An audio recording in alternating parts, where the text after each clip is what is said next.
ख्याति मिल रही है अतीक अहमद को कि पूर्व सांसद को लाइव टेलीविजन पर मार दिया गया।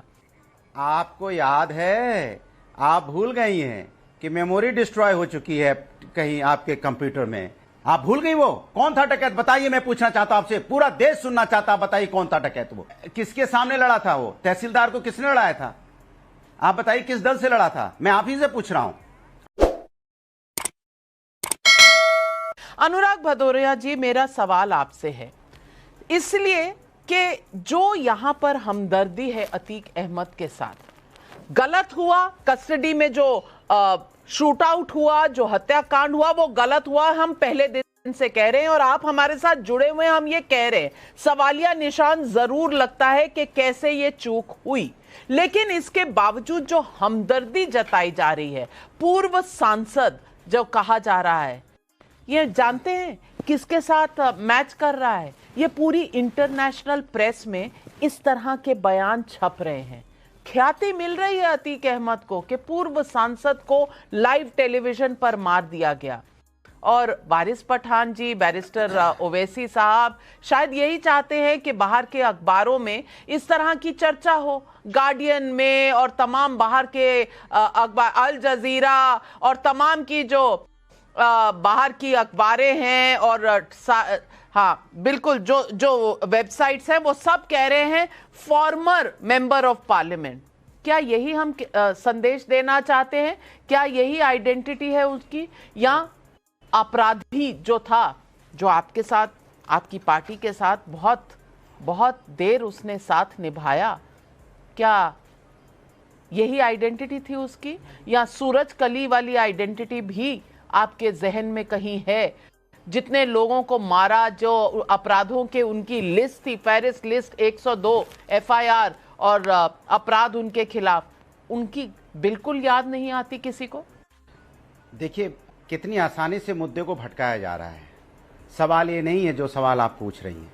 सवाल ये है कि पुलिस कस्टडी में कैसे आके एक बदमाश ने दूसरे बदमाश को कैसे मार दिया। क्या पुलिस का खौफ उत्तर प्रदेश के अंदर खत्म हो गया है, या न्यायपालिका या संविधान पे इन बदमाशों को यकीन नहीं रहा है जो आए और दनादन मार के चले गए? क्या पुलिस वालों की इंटेलिजेंस फेलियर नहीं हुआ है?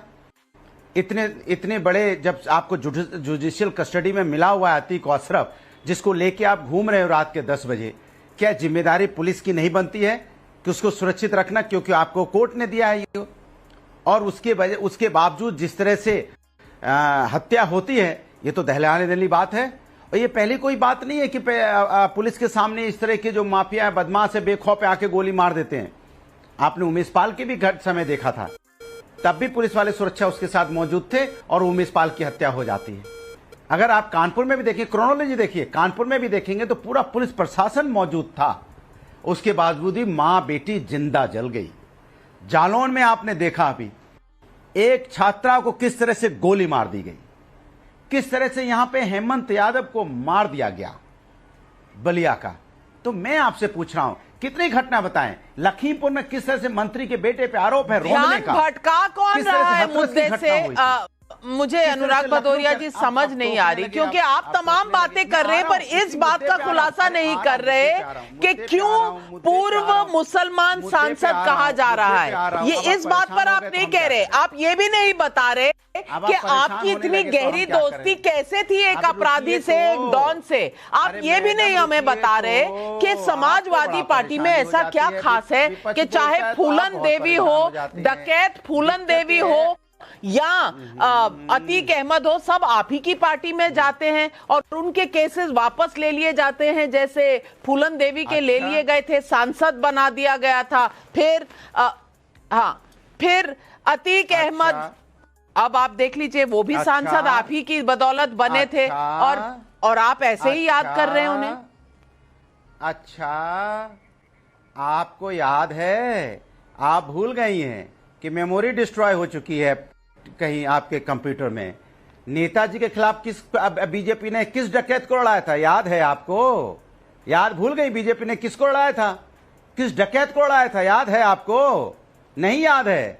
दिक्कत तो यह है कि आप याद रखना नहीं चाहती हैं कि भारतीय जनता पार्टी जिसने डकैत को लड़ाया था आदरणीय नेताजी के सामने में, आप भूल गई? वो कौन था डकैत बताइए, मैं पूछना चाहता हूं आपसे, पूरा देश सुनना चाहता, बताइए कौन था डकैत वो जिसको भारतीय जनता पार्टी ने लड़ाया था अपनी टिकट से, बताइए कौन था वो? भैया मुंह निकल जाएगा हमारा ऐसा करेंगे तो। नहीं मैं पूछना चाहता हूं आप मेरा इंटरव्यू लेने आए हैं, कमाल की बात कर रहे हैं आप लोग, बताइए कौन था डकैत, बताइए, आपसे पूछ रहा हूं, आप पत्रकारिता करते हैं, आप मेरे पत्रकारिता करते हैं, आप मेरे लो ये तो मुद्दे लगा साला पे आरोप लगा रही है। मैं आपसे पूछता हूं कौन था डकैत वो? नहीं, आप डर रहे हैं क्या? कौन था डकैत वो? ना आप बता पूछिए दीजिए, कौन था डर रहे हैं डकैत क्या? जिसको लाया था? हर जिले में एक एक माफिया को अरे आप बताओ ना, के लिए छोड़ रखा था। अरे वाह वाह, सब हम बताएंगे। कहां से साहस? अरे हम तो बताएंगे, नैतिकता आपके अंदर हम तो बताएंगे ही। अपराधियों को पाला पोसा, बताओ ना। हाथ मिलाते थे कुत्तों से।